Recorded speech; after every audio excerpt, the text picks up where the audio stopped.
sekarang izin semua online. Nggak perlu lagi ketemu menteri. Karena semua izin sekarang dilakukan masuk Kementerian Lembaga. Itu izin lewat OSS dan yang tanda tangan adalah Menteri Investasi.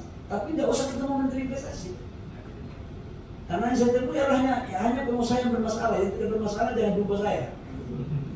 Saya hanya spesial menyelesaikan masalah. Gitu. Karena kalau nggak gitu, susah. Nah, bagaimana lagi adik-adik menjadi pengusaha? Urus izin udah susah. Bagaimana menjadi pengusaha? Maka kemudian UMKM itu kita bikin gratis semua. UMKM itu sertifikat SNI-nya, halalnya, semua gratis. Bahkan itu cuma 30 menit. Yang penting ada signal, langsung keluar otomatis. Itu dari kebijakan investasi. Nah, adik-adik semua, bagaimana sebenarnya kolaborasi investasi? Saya punya kebijakan, setiap investasi yang masuk ke daerah, wajib dia berkolaborasi dengan pengusaha daerah dan UMKM daerah. Wajib. Kenapa? Kalau enggak, yang menguasai ekonomi itu lu lagi. Akhirnya, saya membuat anekdot di depan Pak Jokowi, bahwa Presiden reformasi itu melahirkan konsensus dua hal. Satu adalah persoalan politik, yang kedua persoalan ekonomi. Politik, Presiden sudah berganti, Menteri sudah berganti, anggota DPR sudah berganti, Bupati Wali Kota sudah berganti. Yang tidak berganti itu konglomerat, itu aja bilang. Dan saya ngomong itu vulgar, bukan berarti saya jadi menteri terus idealisme saya kemudian hilang. Enggak. Lalu kemudian lahirlah Permen ya Pak Yulio ya, peraturan menteri untuk setiap investasi masuk wajib berkolaborasi dengan UMKM dan pengusaha daerah. Supaya apa? Orang daerah ikut mendapat manfaat dari investasi. Jadi tumbuh bersama-sama. Jangan lu lagi. Itu baru bisa kita sharing untuk melahirkan konglomerat baru. Kalau tidak, kalian setelah dari PPI pulang bermimpi dari politik, sementara biaya politik tinggi.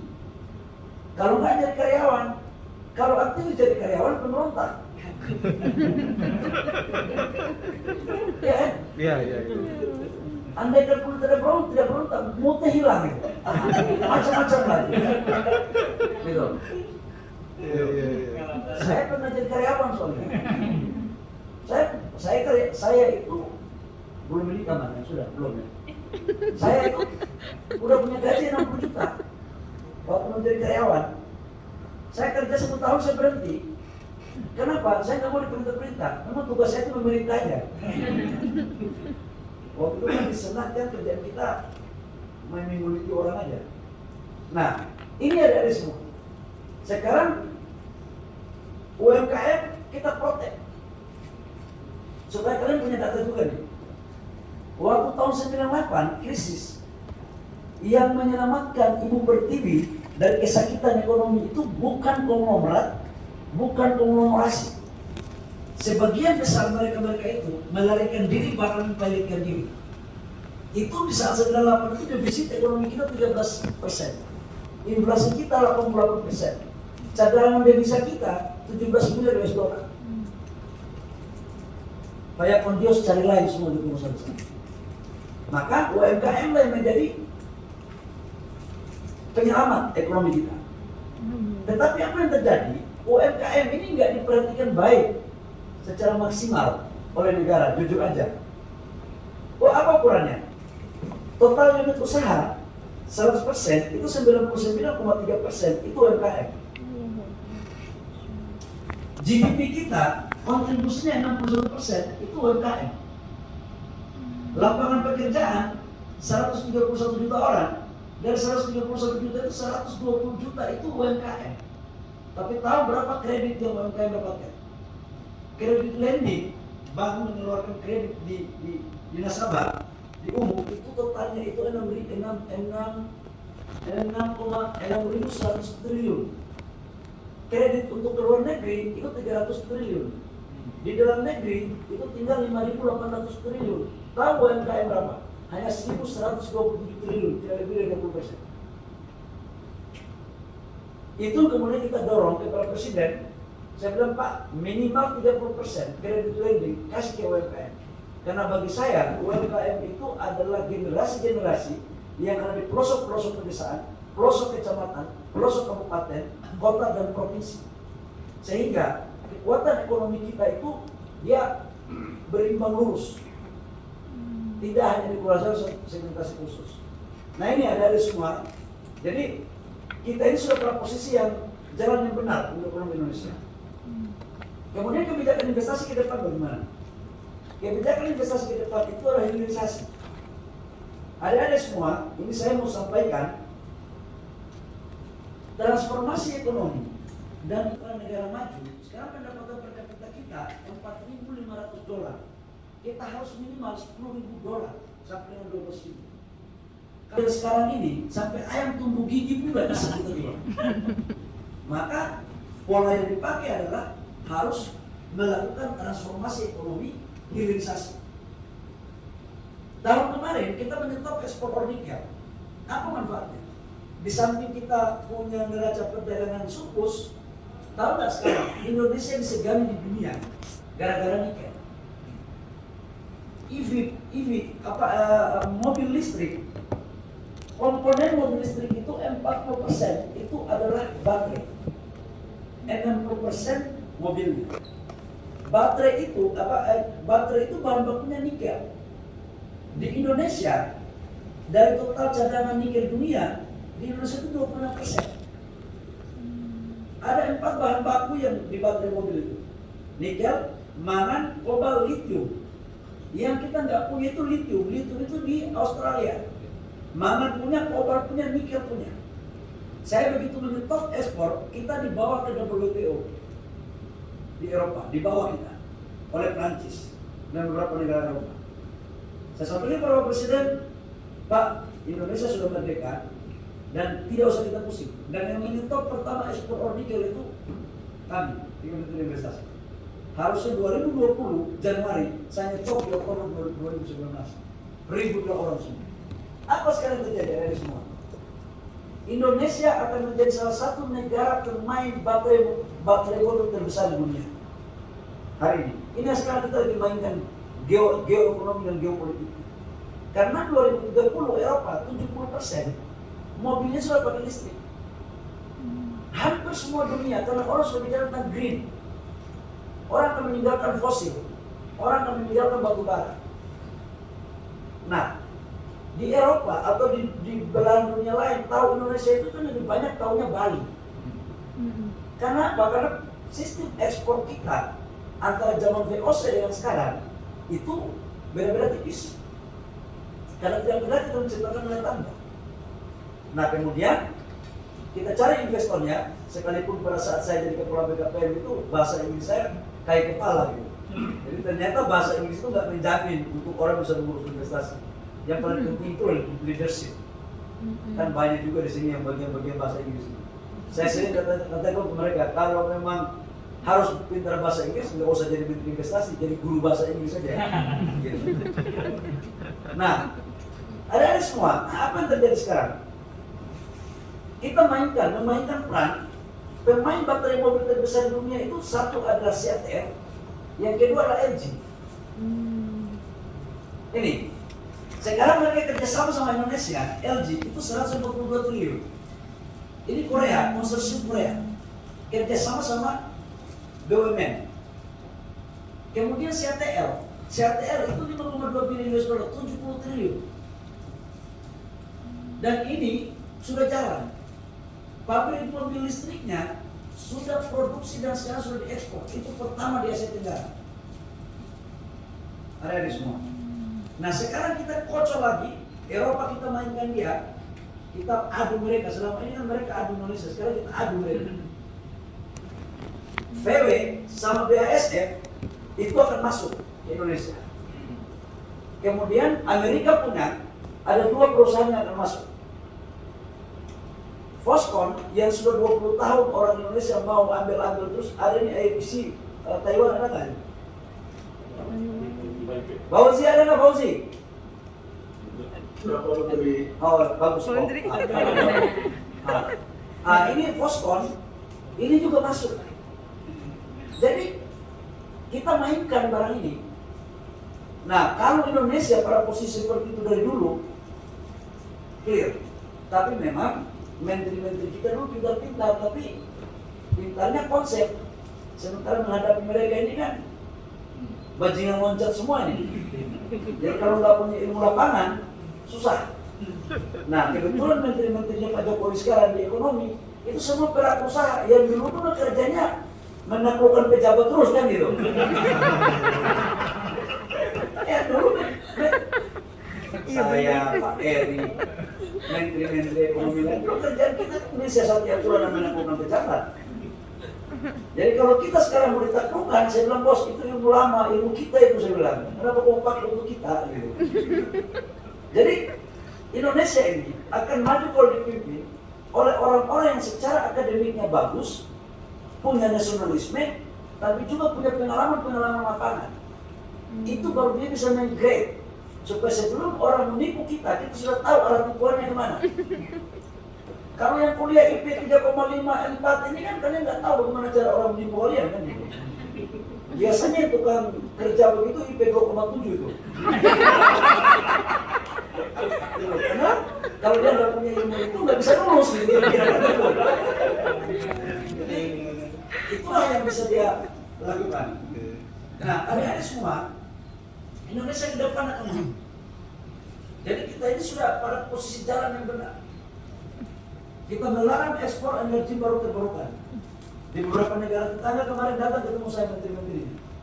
Minta untuk dibuka, saya bilang kan. Karena Indonesia udah cukup kita ini dimain-mainin sama negara-negara lain. Udah cukup. Jadi kita ini, dan yang bisa merubah itu cuma anak muda kalian-kalian ini. Dan jangan pernah takut untuk mengatakan sesuatu yang benar. Selama kalian yakini bahwa itu adalah terbaik untuk rakyat bangsa dan negara, tidak usah kalian takut. Saya pun sering mengatakan teman-teman, kalau saya salah, datang aja demo saya, nggak apa-apa kok. Biasa juga supaya hiburan-hiburan gitu. Nah, itu terkait dengan materi saya pada sore hari ini. Yang kedua terkait dengan permintaan dari Ketua Koordinator PPI Dunia. Nah, ini teman-teman perwakilan IPC. Nanti semua kalian, ini perintah menteri ini, bukan perintah kacang goreng. Nanti kalian tolong semua layani teman-teman PPI Dunia kalau yang datang ke kalian. Ya, bantu mereka apa yang bisa kalian bantu dengan baik. Yang kedua, ini perintah saya kepada Pak Yulio, habis ini tanyain program apa yang mau dibangun kolaborasi dengan PPI Dunia. Ya, itu aja kita mainkan barang ya. Nah, saya pikir itu yang perlu saya sampaikan. Jadi pengusaha itu, teman-teman, itu enak. Ini kan saya lihat di sini kan launching CEO global. Aku mau sampaikan untuk kalian begini. Nggak bermaksud saya mengatakan PNS itu nggak bagus ya. Saya nggak bermaksud mengatakan. Kalian aktivis ini, organisasi-organisasi hebat ini. Saya pernah kuliah dengan 3 konsep dan 3-tiganya harus sukses. Sukses kuliah, sukses organisasi, dan sukses bisnis. Saya nggak mau menjadi karyawan itu karena apa? Hidup standar. Karena mungkin saya udah lama miskin mungkin ya. Jadi malas dengan kemiskinan. Biar kaya sedikit, biar ada sombong juga gitu kan kira-kira gitu. Nah, saya jalanin itu, kuliah 7 tahun. Itu pun karena saya mau menikah, jadi istri saya kasih syarat boleh nikah tapi harus selesai kuliah. Kalau tidak nggak selesai kuliah saya. Tapi itu pun dengan nilai intimidasi kita kasih dosen kan. Cepat keluar nilai, kalau enggak kita demo terus gitu. Jadi satu mata kuliah saya yang itu mata kuliah intimidasi. Nah, bisnis ada semua. Pengusaha di Indonesia itu cuma 2.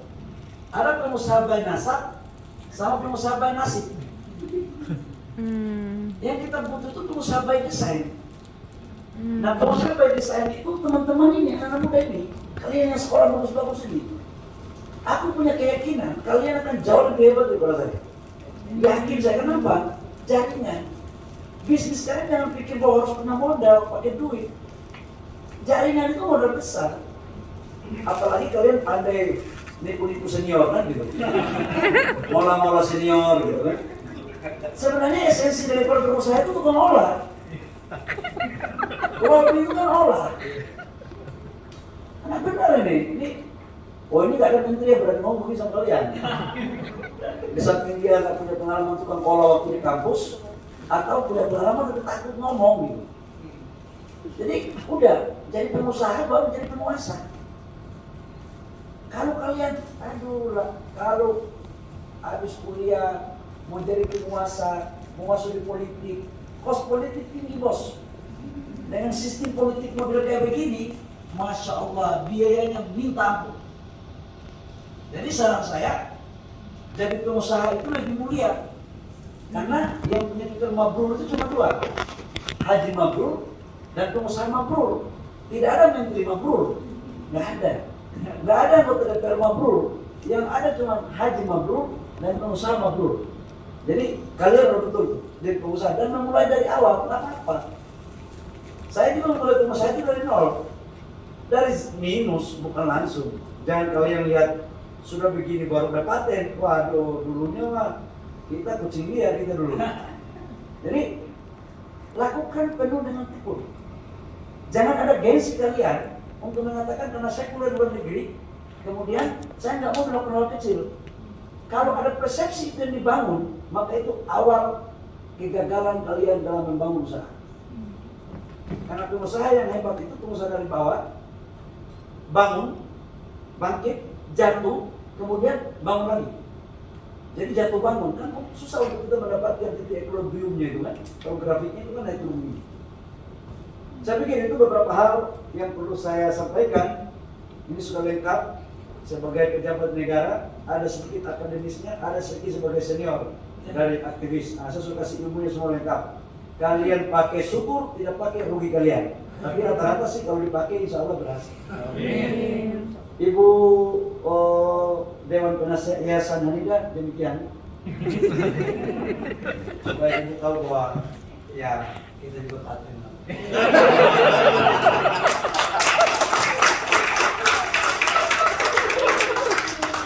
baik, terima kasih Bapak. Baik, terima kasih. Mohon maaf. Wabillahi taufiq wal hidayah. Wassalamualaikum warahmatullahi wabarakatuh. Shalom dan salam sejahtera untuk kita semua. Berikan tepuk tangan sekali lagi. Pak Menteri, di sini sudah ada beberapa penanya. Mungkin 3 penanya terlebih dahulu. Ada Mas Gusta dari Portugal. Mungkin bisa langsung saja untuk open microphone-nya. Ya, terima kasih. Salam sejahtera untuk Bapak Menteri dan juga Ibu Sri, dan salam berhormat untuk kita semua. Perkenalkan, nama saya Gusta Boga, saya dari Portugal. Pertama, terima kasih banyak Pak untuk pemaparannya, sangat menginspirasi dan saya bisa visinya untuk masuk ke Indonesia. Pertanyaan saya sederhana Pak sebagai orang awam, tapi saya juga tertarik dengan investasi. Saya melihat kejadian perang Rusia dan Ukraina ini, berkaca dari situ kita bisa melihat dampaknya Pak terhadap negara dalam global. Artinya ada risiko dalam investasi. Dalam ini mungkin kita bicara risiko supply kalau bicara tentang perang Ukraina dan Rusia. Jadi karena dampak perang ini ada banyak terganggu komoditas, supply komoditas di berbagai negara. Untuk Indonesia sendiri, Pak, pertanyaan saya, apakah ada mungkin satu saja Pak yang kita harus ambil betul-betul resiko investasi di Indonesia, apakah itu misalnya climate change atau mungkin hubungan diplomatis seperti itu Pak, yang harus kita fokus di dalam secara mendalam. Terima kasih Pak. Ya, ini pertanyaannya terkait dengan ini ya. Ini terkait dengan investasi Ukraina sama Rusia di Indonesia, maksudnya begitu tidak? Untuk Indonesia sendiri Pak, jadi misalnya kita melakukan investasi di Indonesia, mungkin kita butuh supply dari luar negeri, apakah? Oke. Paham. Makasih. Oke, untuk pertanyaan kedua dan ketiga juga sekalian saja ya Bapak Menteri. Ya, betul. Oke, baik. Pertanyaan kedua dari Putri Tiongkok.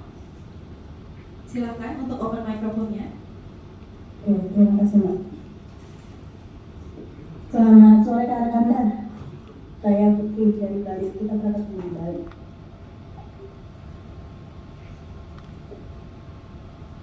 Anda? Ya, ya Putri, lanjut Putri. Ya.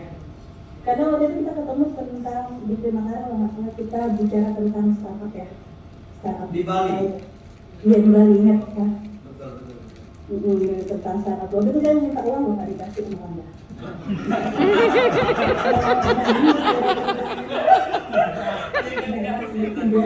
Jadi kita punya mimpi memang untuk ekspor